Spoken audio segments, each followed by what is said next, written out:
May the 4th be with you. Gary Lamb, Main Event Mania, in the wild backyard with the Paw Patrol Panda. No tech, no music. Well, tech, obviously there's tech. We're going to talk a little bit about the Warriors. We're going to talk about the Giants. Forgive me, last time we tried this in the wild backyard.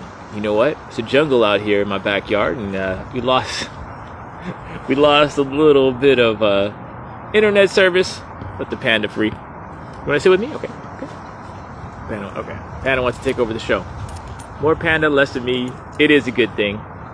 So we're testing things out. You got to try new things out. Panda wants to lay down. There you go. Oh my goodness, Panda. This is it. Live TV. There it is. A wild backyard. This is how it goes in live TV. Your Panda will just mess with your cheap headphones over there. There we go. We got no intro music, but you know what? We got each other.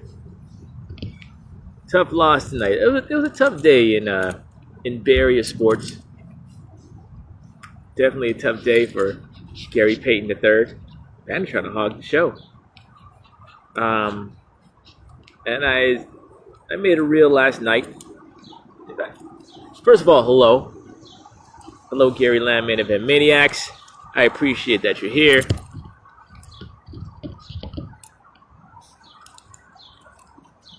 But it's been on my mind. The Warrior game, after thinking it over, the Warriors are in a little bit of trouble. And I don't want to, I really emphasize how important Gary Payton II is to the Warriors in this series because of Ja Morant. Klay Thompson is coming off an ACL. I'm not worried about his offense, but I wouldn't have him guard Ja Morant on a regular basis. And if you do, you're gonna put 47 on us like you did last night. But I also want to emphasize how important Dillon Brooks is to the Grizzlies. If he comes back, if he's suspended or if he's not suspended, it's gonna be a tough series for the Warriors. Dillon Brooks is a tough guy, tough character. I was on him as I should be. That was a really bad foul. It was definitely a flagrant 2. I know you're playing hard. It's the playoffs, but you ever played a little basketball? That's reserved for like the gym where the buff guys come in and knock you up. The guys who don't know how to play. You could play tough basketball. You can get in a hunch, a little old 21, a little dirty hunch. Ain't nothing wrong with that, right? But man, I can't see, unless you punch a guy right in the face, I can't see how worse a foul you can get. So that was a terrible foul. But if Dillon Brooks is only suspended for 1 game, and we'll say there's a split in Oracle, which could be, there's a reason why the Grizzlies are the higher seed. They earn home court. The Warriors won it with that Game 1 win. But it's going to be a tough series for the Warriors because Ja Morant is just a fantastic player. And I don't think the national media understands. I actually brought it up before the series started that the Warriors don't have someone that could guard Ja. The T-Wolves had Pat Beverly. The Warriors had Gary Payton II, and there was a reason why Steve Kerr started him. Oh, what's up, Panda? I know, it's okay. Gary Payton II is going to be okay. Okay, go ahead. Go chase the birds. Go chase the birds. Good boy. There's a reason why Steve Kerr had him in the starting lineup, and it's because he's not going to shut. There ain't no shutting down Ja, but he will slow him down. He'll make the shots harder. He'll make that initial penetration a lot more difficult. And as you saw last night when he was out of the game, this guy twirling like he has, along with that power jam, the man has finesse. He really has. He really is a total package. Like Kyrie Irving with hops. I mean, the dude can drive to the rack. And as of right now on this roster, the Warriors don't have a guy to stop that without Gary Payton II, and it's his shooting. It's his shooting arm. It's his left elbow. And it's a fracture. And man, if someone's hurt, you got to miss work. But man,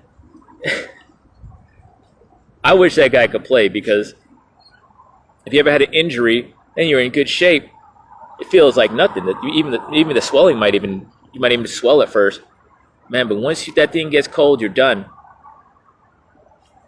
So it's gonna be a rough time for him to get back. It's gonna get all stiff if he doesn't use it. I am a little bit concerned.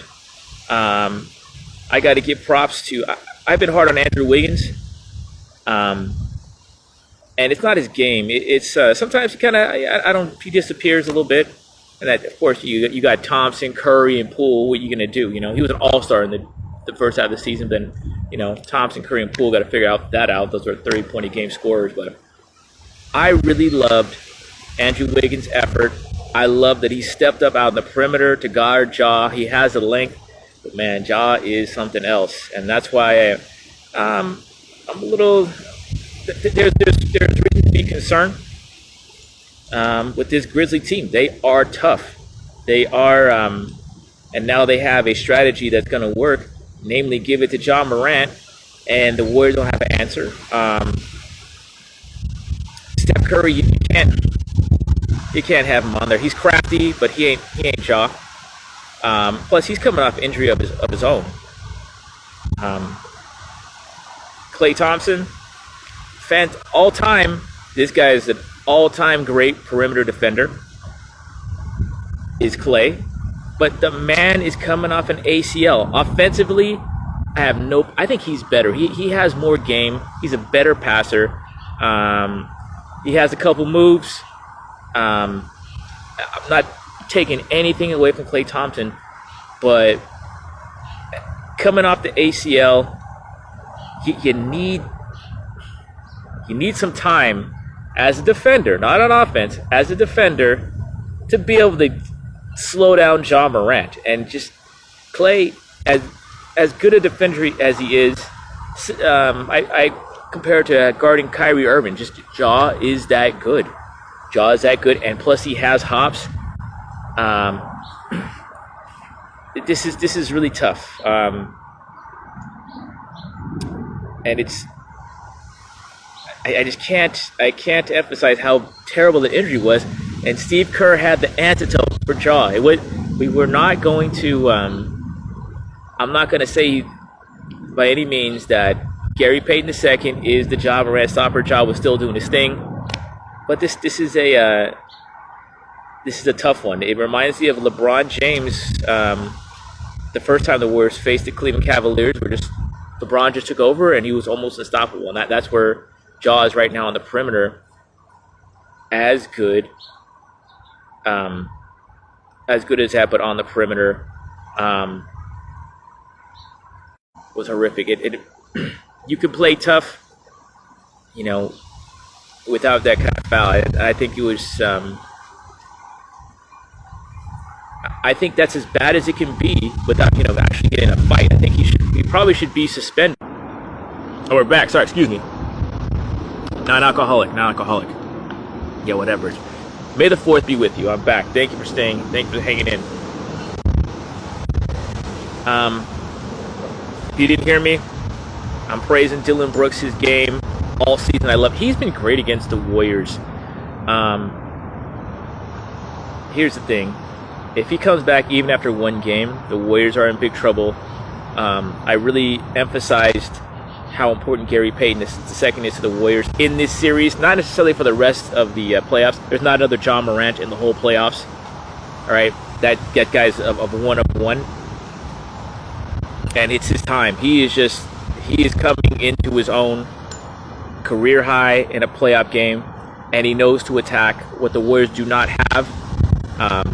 Aside from not having Gary Payton II or prime perimeter defenders is that they don't have a center. All right, James Wiseman, he ain't ready. He's hurt. So that's a double negative for the Warriors. And if they get Dylan Brooks back, they got more perimeter defense, more toughness, a guy who could shoot threes. I'm talking about the Grizzlies. I wouldn't be surprised if Warrior fans grow to hate Dylan Brooks, because he usually, in the regular season, every time I've seen him against the Warriors, he's kicked our butts, and I appreciate him for that. But after this foul, real tough. But what the Warriors do have, and they haven't had this even in championship years, this is the positive. The Warriors have a hustle with the small lineup I've never seen them have before. Now, I'm gonna admit I was wrong here. I did not love Steve Kerr going with the small lineup that early. I thought he was going to wear out the troops. I think you save that for the end, take it down the stretch. The guys are going to get worn out. They're going to get tired. But to Steve Kerr's credit, to Wiggins' credit, to the Warriors, the small lineup, they have hustled on the boards. They have out-rebounded Memphis. Memphis has played some really good defense. The Warriors turning the ball over too damn much. If you're a Warrior fan, you know that's just who they are right now. They're already in their 30s. You know, nobody's perfect. They ain't gonna change. They're gonna frustrate the heck out of you. They're gonna play dynamic. Gotta love them. But this team is on the. I've never seen Klay Thompson get on the boards. Andrew Wiggins has been fantastic. That dunk was amazing. He's missed a lot of shots. I'm not gonna act like he hasn't, but he's the tallest guy on the court. He's played big. He's hustled. That's what does it for me on the Warriors. That's why they still have a chance in this series. Coming to Oracle, Game 3, San Francisco, California, Chase Center. It's gonna be on. 3 things to look for the rest of the series. Besides praying to the Father, Son, and Holy Spirit that somehow Gary Payton II comes back to guard Ja, this is what to look for. Steph and Klay, especially Klay. Klay's coming out of that shooting funk. He's going to play tougher defense. He's got to take his turn on Ja. He's going to want to shoot better. I think his game is better as far as overall offensively, as far as having moves. He has that old Sean Livingston turnaround. He's going to get baskets any way he can and not just rely on the 3.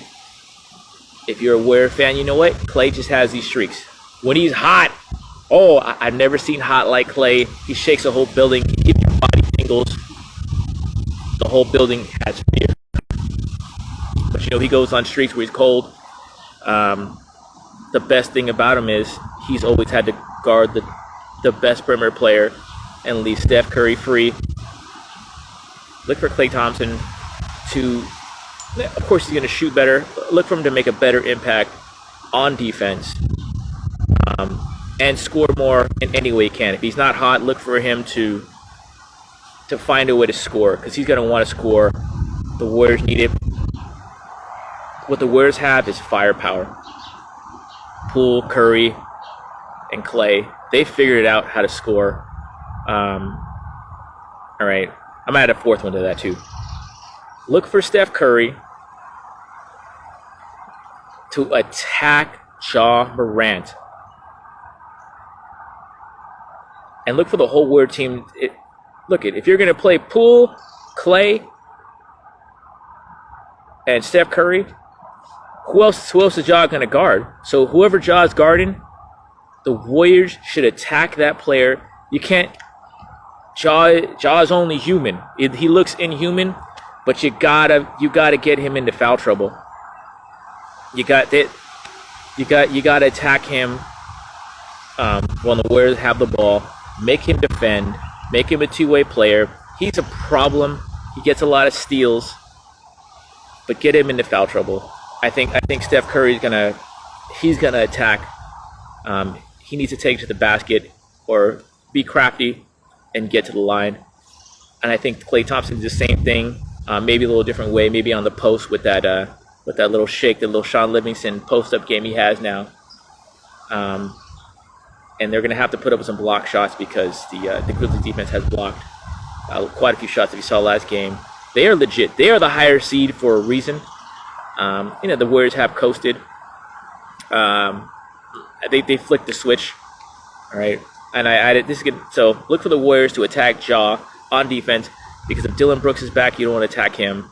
But they do have, and I got to say, as far as blocking shots, the Grizzlies have a little bit better interior defense than the Warriors. Not as far as being where you need to be, but I think the Grizzlies are going to be a pain.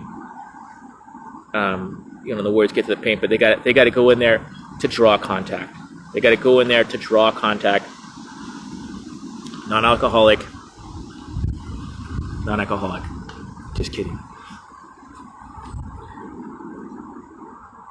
Look for Jordan Poole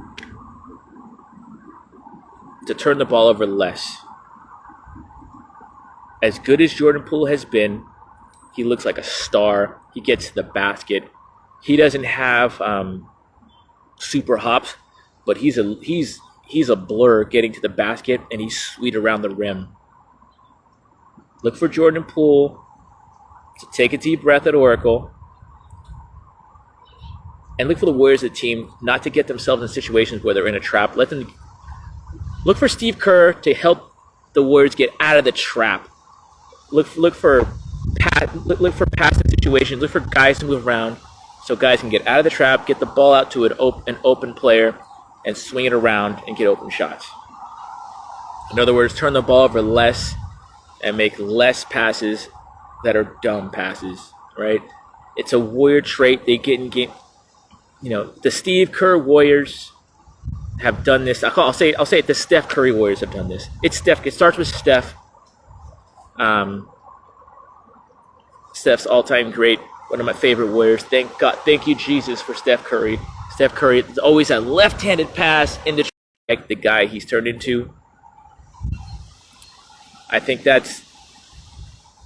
things like that inspire the rest of the team. All right, and another point, what the Warriors do have, we're back. You're still here. God bless you. Thank you. May the 4th be with you. This is a virgin, maybe not so virgin-y, margarita. Cinco de Mayo's tomorrow. Gotta prep. I was saying one of the keys to the Warriors, unlike other teams, to be honest with you, I won't go into the Nets and how annoying Harden was. They had to get rid of him, and even the Sixers and Simmons not playing with a bad back. The Warriors are willing. They can play hero ball, which they'll did a little bit from Jordan Poole. The Warriors will, as a collective, as a team unit, learn to figure out what they need to do to score together. They will do that. They will improve. Draymond Green will hold them accountable. With all the things they know they didn't do, they're probably gonna yell at each other behind closed doors, take it like a man, get better, come out firing. Jordan Poole will probably have a cleaner game, less turnovers. The more shots the Warriors get, if the Warriors just get when they get a possession, they need a shot to get off. They need to shoot the shot. Get out there and shoot. Just the Warriors getting shots and not turnovers will help them win the game because there's just so much firepower. Look for Jordan Poole to have a smarter game with a game experience where he didn't have he kind of ran into some traffic. And look for Steve Kerr and the Warriors have to have a plan to get them out of that. Where you have a pass and a hockey assist and make some easy baskets. They will have a plan. They will be ready. I guarantee you they're working on it right now.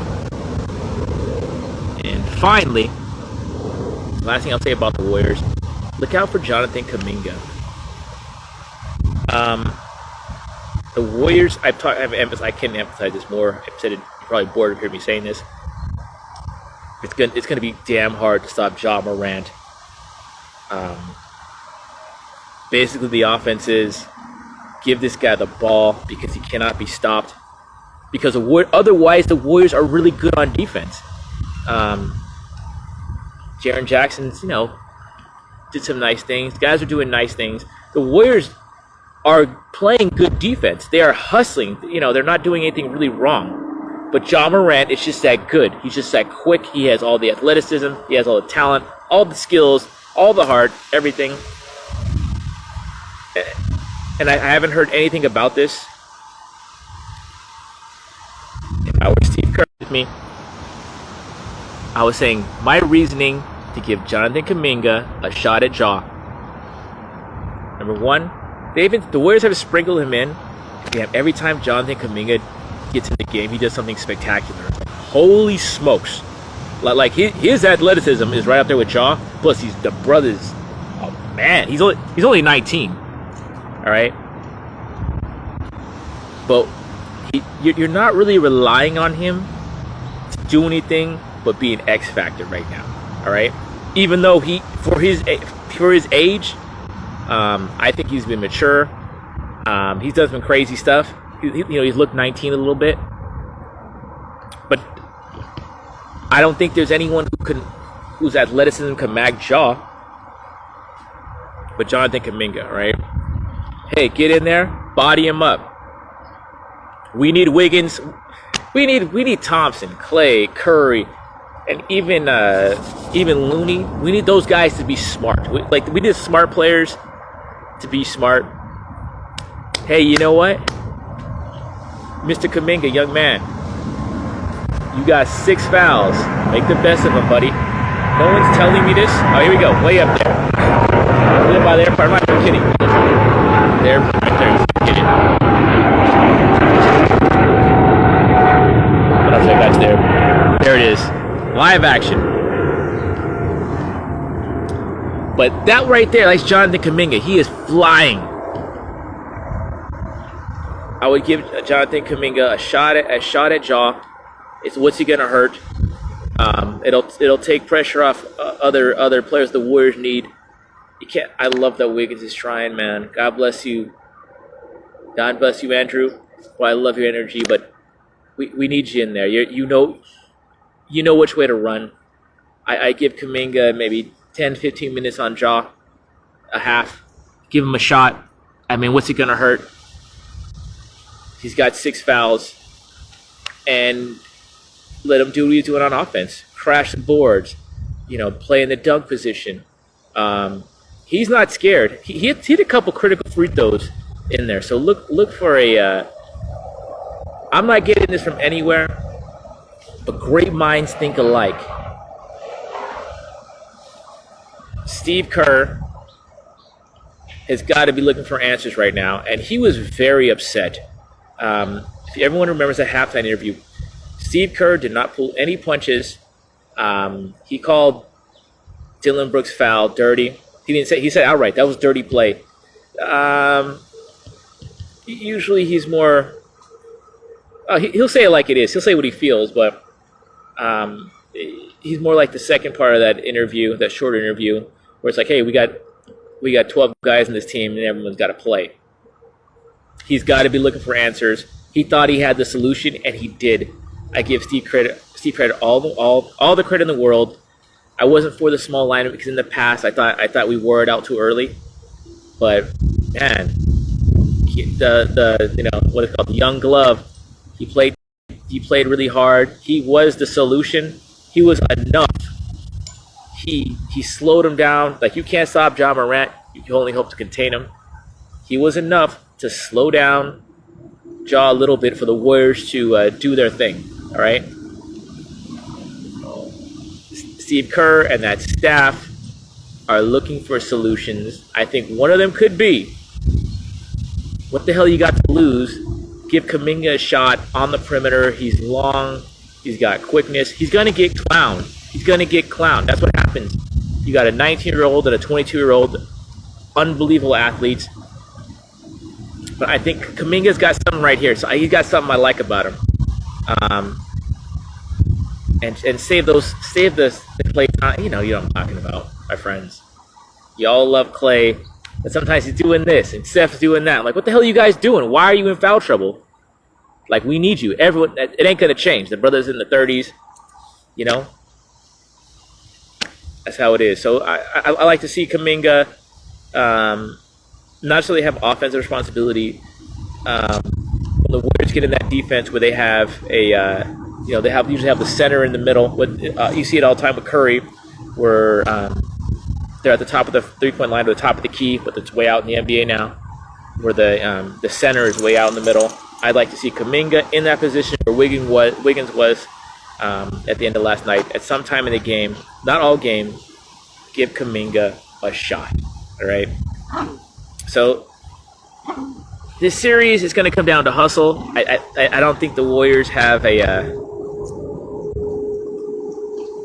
I'm going to be interested to see what Steve Kerr's counter move is, because he really played like he literally started a guy. We'll see. I think Gary Payton the second, a guy who's been bounced around, not really in the league. He found a spot on the Warriors, and he started him to stop Ja. I think that was brilliant. It was brilliant.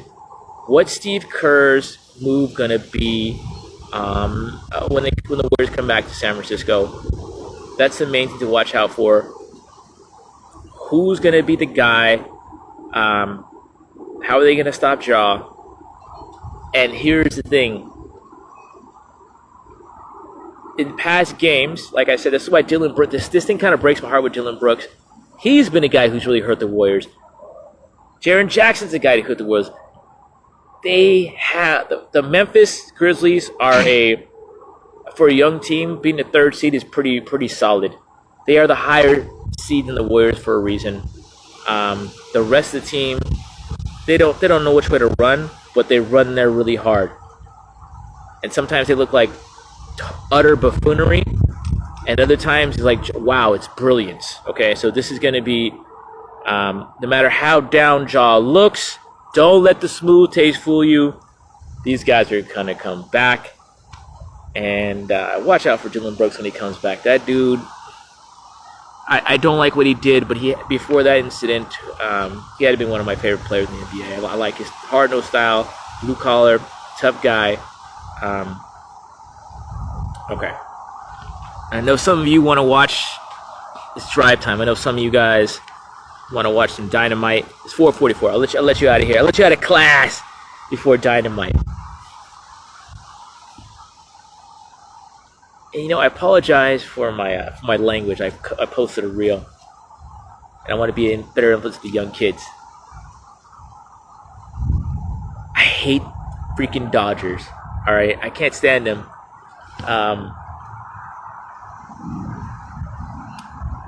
And I know if you live a little bit, when you get a bad habit of swearing like I do, it's hard to break, all right? So there's worse things to have. So remember your influence. I know there's some influence out there, some real life G's out there. Remember your influence on the young people. I ain't trying to judge nobody, but you could be cool. It's hardcore to be a cool guy, and know when to say when, and you drink, don't drive, the whole deal. I ain't preaching. Just remember your influence, and remember who you are, and your homie Gary Lamb. May the 4th be with you. I understand the struggle, and you ain't got to be perfect. Not the whole thing. But I can't stand the fucking Dodgers. I cannot stand the fucking Dodgers. I was, of course, this guy talking.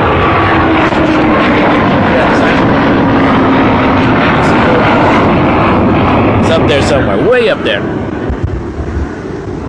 I can't stand them. And what annoys me the most, of course, I'm watching the Warrior game. It's the playoffs, right? But I got the bootleg, tablet set up so I can catch the Warriors, the Giants. And I'm like, who the hell is this? They got the B team out there. I can't stand it. That's all I wanted to say. So I gotta, if anyone's mad at me for swearing, you're right. I'm working on it, right? Just like you got to work on it. So I ain't trying to hide nothing. I am who I am, but I'm trying to get better, and that should encourage you to get better. God bless you. Last thing, before we go, how you feeling about Debo? If you're a Niner fan, if you're a Niner fan, how do you feel about Debo? And I'm gonna tell you how I feel. So the last thing, this is how ridiculous this is, and I'm part of it. Here I am on social media. I'm trying to keep it real. I'm trying to be myself, and the good and the bad, the planes come over my head, whatever, right? It doesn't connect. I'm just making the best of life I got, the blessing that God gave me. Now, but I'm also part of this internet world, or the social media world. So I feel ridiculous saying this. I feel like TMZ, but the last word on Debo is people are encouraged to stay.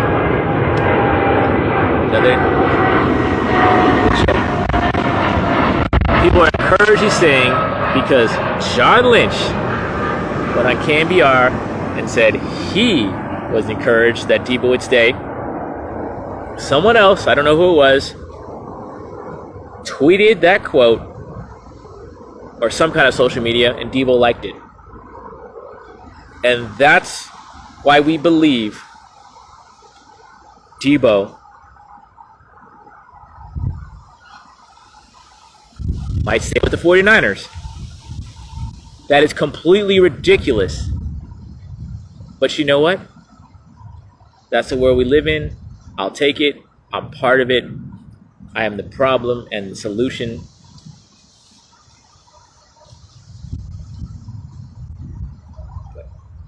And you know what? We really don't. No one's ever said what's going wrong. No one's ever said it. And it's probably the money.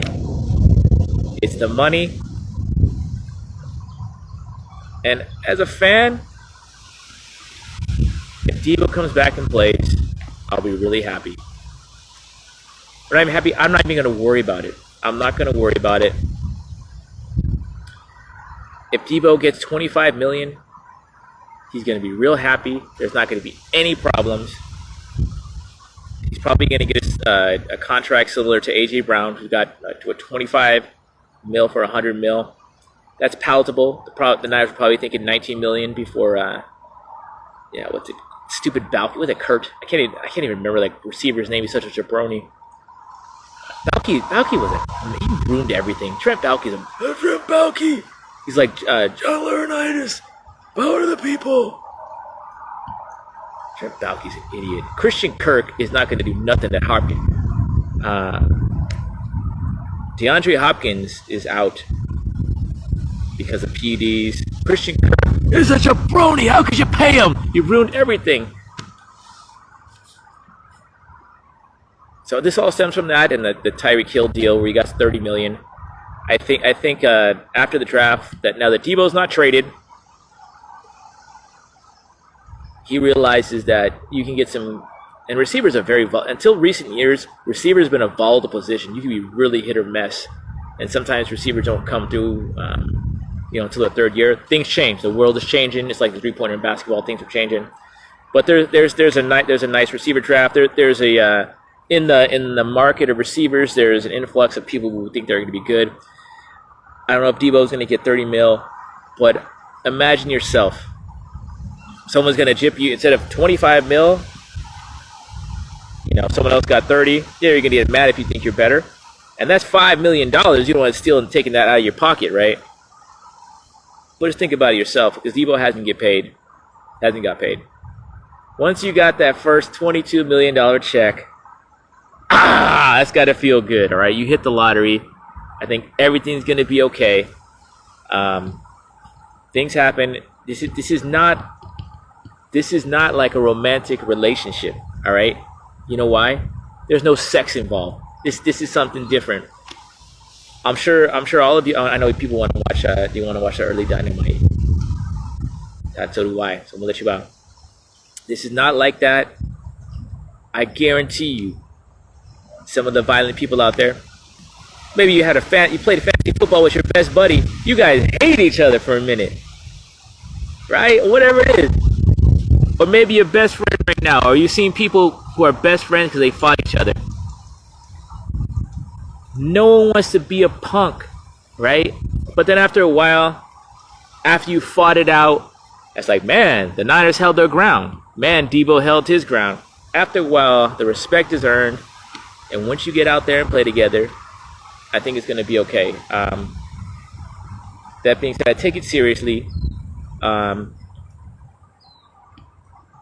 I do hope gets this resolved because the draft is over.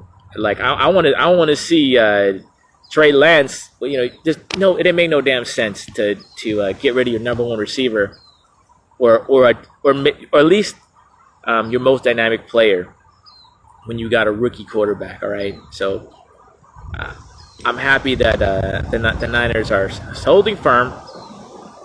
They're saying they want to keep Debo. And I want to make this comparison because I think it is Panda's chasing a blue jay in the wild backyard. See if you can see it over there.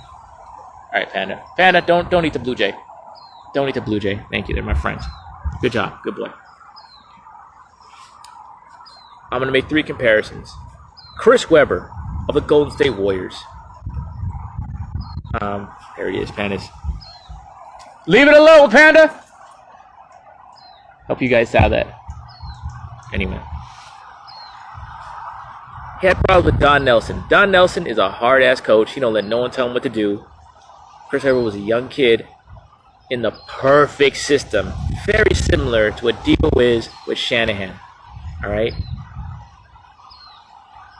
Yeah, I don't want to be here. No, I don't want to be a center. I'm a power forward. Blah blah blah. I don't want to be white back anymore. Blah blah blah. When it comes down to it, later on, Chris Webber said he didn't want to go. All right, it's like your girlfriend. I just said it's not like that, but it kind of is. I'm stomping away. Why aren't you chasing me? All right, wants to be wanted. All right, feelings are hurt. Feelings are real. All right, and I think the Niners can mend them. All right, but it's just like we're in the kind of one of them. It can be very dramatic. He didn't want to go. He said he wanted to go. He didn't want to go. He wanted to be chased. He wanted to be appreciated. All right. Another one similar, probably way back in time. We're back. One more. All right. I'll go back. This is probably ancient history for some of the kids. Charles Haley, very similar. 49ers traded him to Dallas in the second round. He was not happy after Bill Walsh left. Charles Haley was not happy with George Seifert running the team. Again, years later, he said he didn't want to go. He was shocked. All 3 of those guys felt shocked at leaving.